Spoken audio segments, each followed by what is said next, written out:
Telangana assembly ఎన్నికల ఫలితాల తర్వాత రాష్ట్రంలో పొలిటికల్ సీన్ మారిపోయిందా? బలంగా ఉన్న బీఆర్ఎస్ ను కాదని కాంగ్రెస్ బీజేపీలు నువ్వా నేనా అంటూ తలబడబోతున్నాయా? కొత్త స్కెచ్లతో ఈ రెండు నేషనల్ పార్టీస్ దూసుకొస్తుండడం చూస్తే అది నిజమే అనిపిస్తోంది. గత 10 ఏళ్లుగా తెలంగాణలో గులాబీ గుబాళిస్తే ఇప్పుడు ఒక్కసారిగా సీన్ రివర్స్ అయింది. జాతీయ పార్టీలైన కాంగ్రెస్ బీజేపీలు బీఆర్ఎస్ ను సైడ్ చేసేసి బస్తీమే సవాల్ అనుకుంటున్నాయి. దేనికదే ఖతర్నాక్ ప్లాన్ తో ముందుకొస్తున్నాయి. ఎంపీ ఎలక్షన్స్ లో ఈసారి ఇద్దరు అగ్రనేతల్ని రాష్ట్రం నుంచి బరిలో నిలిపేలా వ్యూహరచన చేస్తున్నాయి.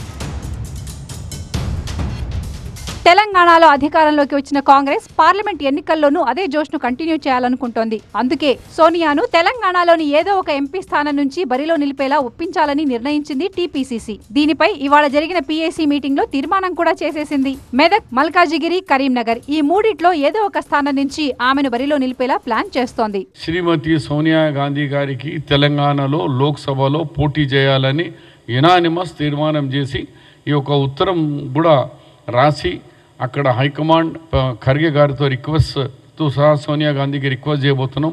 బీజేపీ సైతం పార్లమెంట్ ఎన్నికల్లో ఇదే టైపు అస్త్రాన్ని ప్రయోగించాలని భావిస్తున్నట్టు తెలుస్తోంది.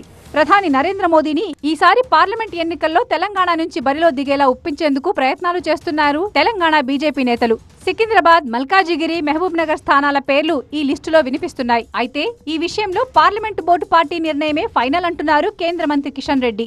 చాలామంది దక్షిణ భారతదేశంలో ఉన్నటువంటి పార్టీ క్యాడర్ కానీ నాయకులు కానీ పోటీ చేయాలని ప్రధానమంత్రిని కోరుతున్నారు.